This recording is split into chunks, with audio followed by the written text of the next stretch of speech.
Hello, and welcome to another episode from the desk of a Navy wife, where you may or may not hear my kiddos in the background. My name is Raina Worthy, and on this podcast, we like to dive deep into the unique challenges, triumphs, and experiences that come with being a military spouse. So kick back, relax, make that cup of coffee, or get that evening dinner ready, and just listen to me in the background. Today's episode is going to be really focused on balancing life, especially military life, balancing family. And for those of you that want to have a career journey or have those career aspirations, balancing that. My theme this entire season is going to be focused on work, MilLife balance. And so you're going to see that pop up quite a bit, and you're going to also see it reflected in some of my products that I'll start putting on my Etsy shop as well. So I'm super excited because I have been in this life. For those of you who have been on my podcast for quite some time or listening in on my podcast, I've been a part of this life since 2013. And when I first met my spouse, I was working 3 jobs because I was in college. But then when I moved, I had to start all over again. And those of you that are very familiar with this military lifestyle, you know, you are very comfortable at this point. You may not enjoy it, may not be the best or favorite part necessarily, but you are very familiar with moving every few years. And so I'm going to give you some tips and resources for balancing all 3, especially being that the military lifestyle is very demanding, and oftentimes you want to still make sure you set aside time to focus on your self-care and your well-being. So my first tip for you today is setting boundaries. Make sure you're creating some clear boundaries when it comes to your work, your family, and your personal life so you can avoid that burnout. I know from experience, when we were overseas as a family, I worked from home a lot. And working from home, I needed to be able to set up a zone where this was my workstation. And once I shut that computer or that laptop down, that was a sign or signal to myself that it was time for family.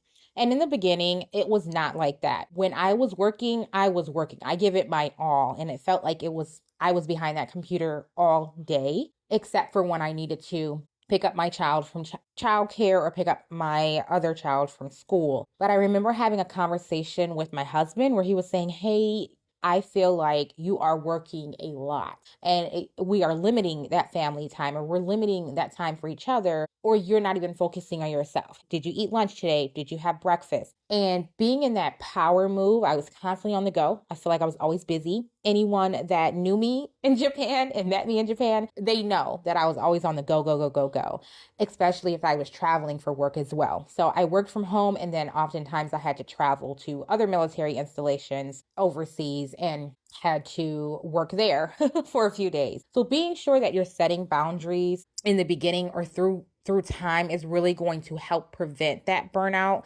You want to make sure you're clearly defining when you're going to work, where you're going to work, and provide that time slot, whatever that is, right? Maybe it's 6 hours, 8 hours, 9 hours, but letting your job know that, hey, after 5, I don't answer my phone. I know as part of my role in a previous position, my team understood that I still had family and a personal life. But I also understood when I took on the role, if it was an emergency, I needed to be available. So if there was a question that was asked to me after hours, maybe it was 8 o'clock at night, someone called me or they sent me a text, I would let them know, oh, I can give you a call in the morning. What time works for you? That way I knew that if it wasn't urgent, something where they were stuck in an airport or needed help with a hotel or something, if it wasn't urgent, and it could be handled the next day, then we would figure out a time to take care of it the next day. And that's helped with creating those boundaries. So defining when your work is going to end and your personal time begin will definitely help you protect your mental and your physical well-being. And I still practice putting my phone on Do Not Disturb after 8 p.m. So if anyone's calling me, they're going to get a call the next day. I am no longer in a position where I need to be on call like I was in the past. I was a supervisor, so I needed to be available if something were to happen. But in my role now, working from home, I don't need to be available for an emergency at 8 at night.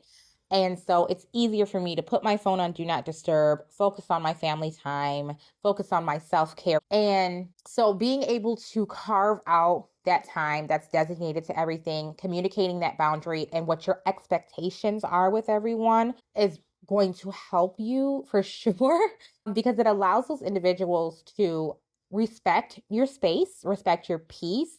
It allows you to be able to focus on responsibilities without being or feeling overwhelmed as well. So overall, the takeaway with setting boundaries, it's going to empower you to recharge. It's going to empower you to stay present with your loved ones and enjoy that personal time that you're going to have fully. The next tip for you is time management.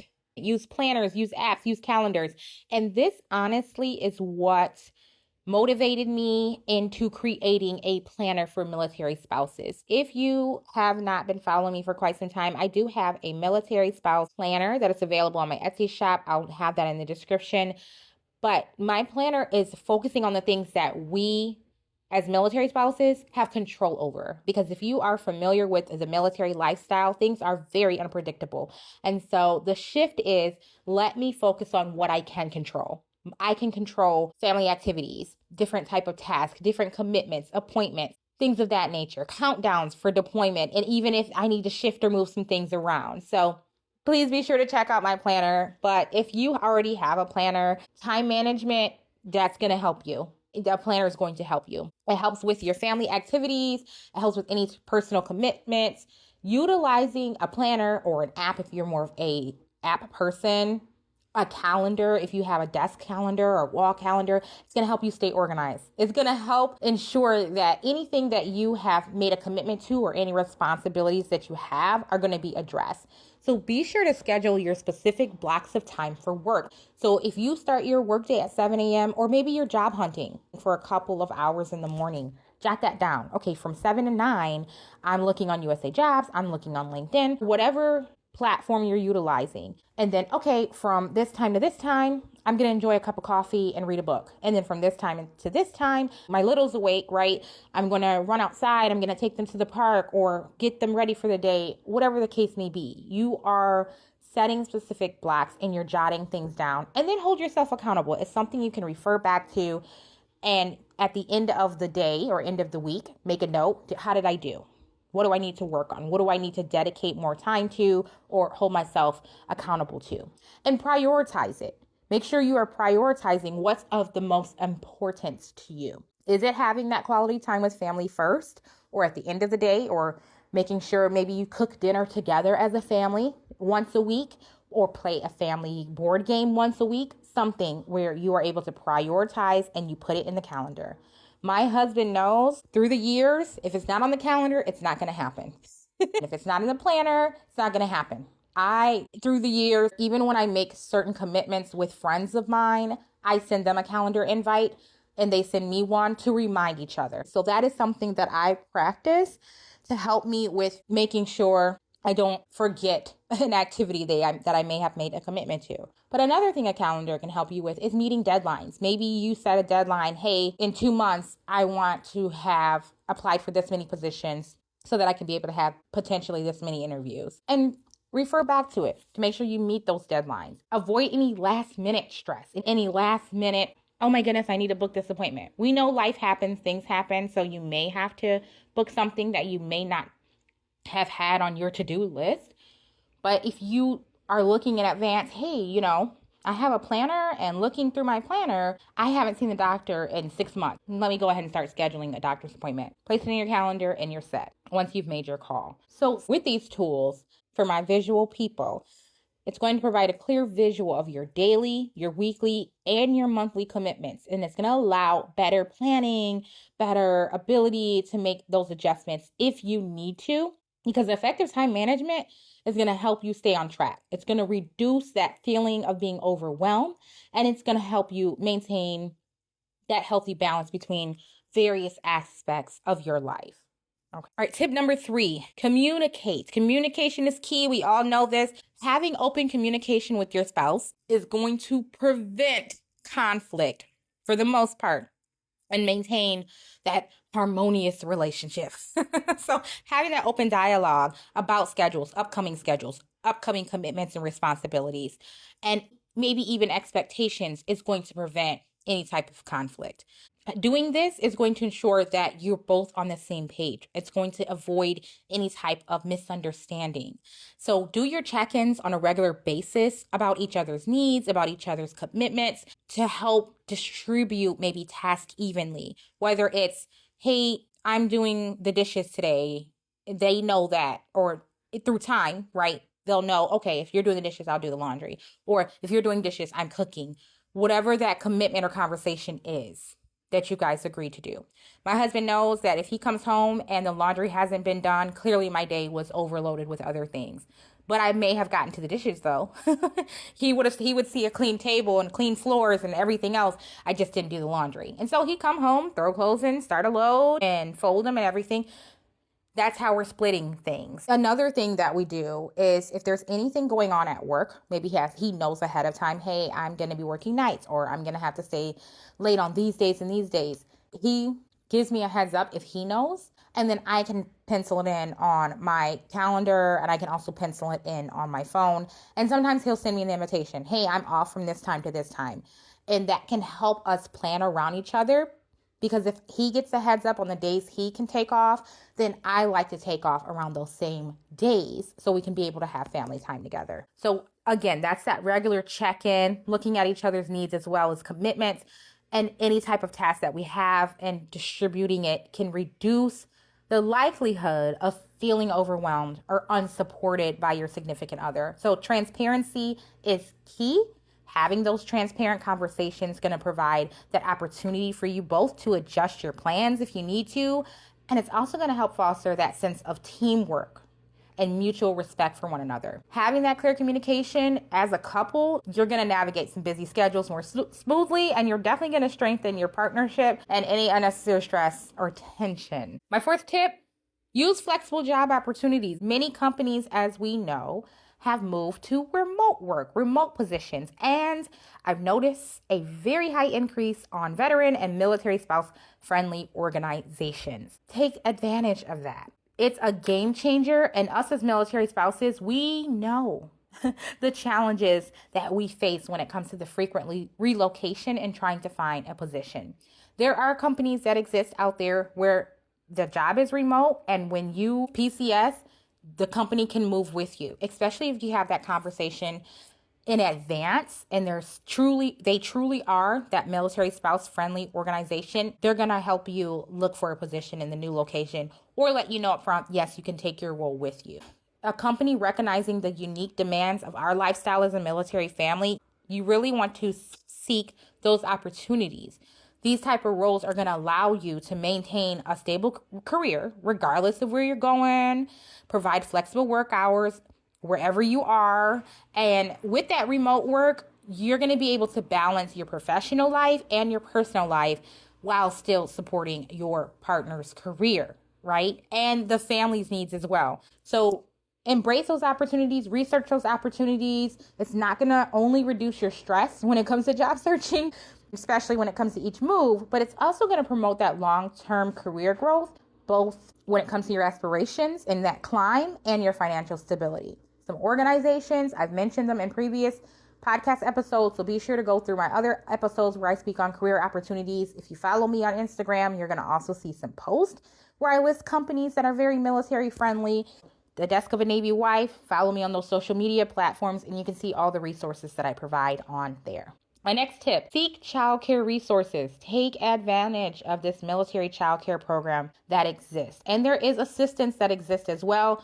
That's another resource that I have shared on my Instagram, so you can check that out. But looking into some type of childcare program is going to provide for you valuable support. Many installations already offer that affordable, high quality childcare services, and it's tailored to the unique needs of military families. I know when we were stationed overseas, I definitely took advantage of the CDC on the installation. And I also was grateful. I worked with an organization that reimbursed me for the child care. And those programs included the flexible hours, some nights where you could have date night, so they would take the kids and you can go out and have your date night. Some childcare services, of course, are going to vary by the age, but their goal is to make it easier for you. Look for maybe a boys and girls club if you have one in your area, or if you get close to different friends, meeting new people, networking with new people, and having that trusting, building relationship, having some type of plan. Hey, every other Friday, let's swap children.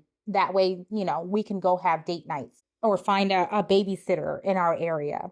And as a parent, you want to be able to balance that work, those commitments, and that family life. And as a military spouse, you're going to be able to have access to those various forms of assistance. You want to ensure that your child is well taken care of so that you can fulfill your responsibilities and help them with theirs as well.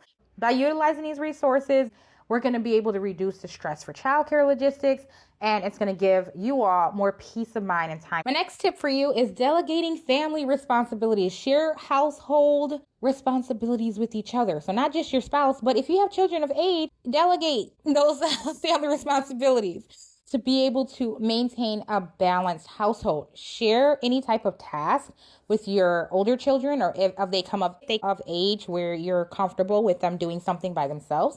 I know my children currently, they know how to sweep, they know how to wipe down the table. Every once in a while, they can climb up and wash the dishes. But yes, learning how to wash the dishes, they know where things go in their bedroom.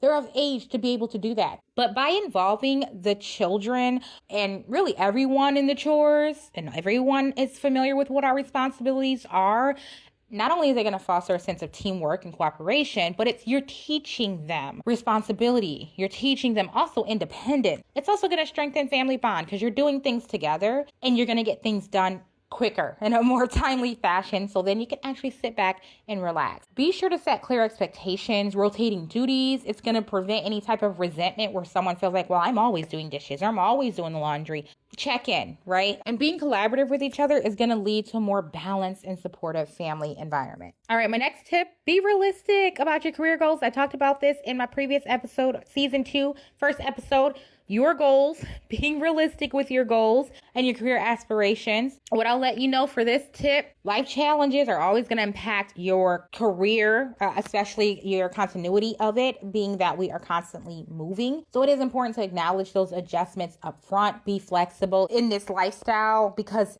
although not all of us are able to take a position or a career and have it flow with us to our next location, that doesn't mean that those opportunities do not exist. I know it's hard to come by, but again, do research, check out companies. You'll be surprised what opportunities exist and what you can take with you along the way. And although many of you may move to a new location and you don't have a position when you go to this new location, that doesn't mean give up on your aspiration, okay? Stay committed to those dreams of yours, even if they may take a little bit longer to achieve, because it's still going to be able to provide you with that sense of purpose and progress throughout your journey. Please check out my season 2, episode 1. I really go into detail about it. And I also talk about imposter syndrome on season 2, episode 2. So be sure to check out those episodes as well. And my last tip for you is leveraging the military spouse programs that exist. Micah, I spoke on this in a previous podcast in season 1, but Micah is the military spouse career advancement account, and it's there to fund any type of career development. Recently, they have gone to where it is E6 and above, I want to say, where you and officer spouses can take advantage of Micah. I know when I first spoke on this topic, that did not exist, and now it does. So it's 100%. There are online programs that exist. I have taken advantage of this back when I was getting a certificate in victimology, but it is now eligible to not only the pay grades of E1 to E9, but also W1 to W2 and O1 to O3. So that's Officer 1 to Officer 3.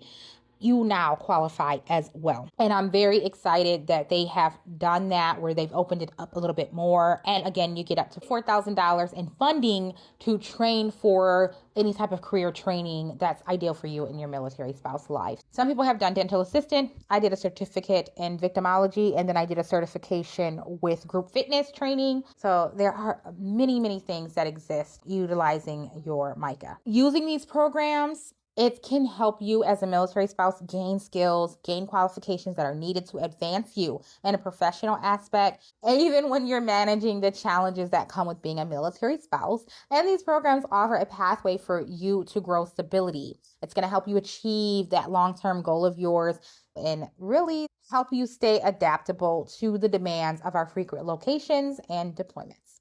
All right. So, as a recap, when it comes to balancing military life, family, and career, my tips for you: set boundaries, have time management, communicate with your spouse, use flexible job opportunities that exist, seek those childcare resources in advance, delegate those family responsibilities, be realistic about your career goals, and leverage that military spouse program.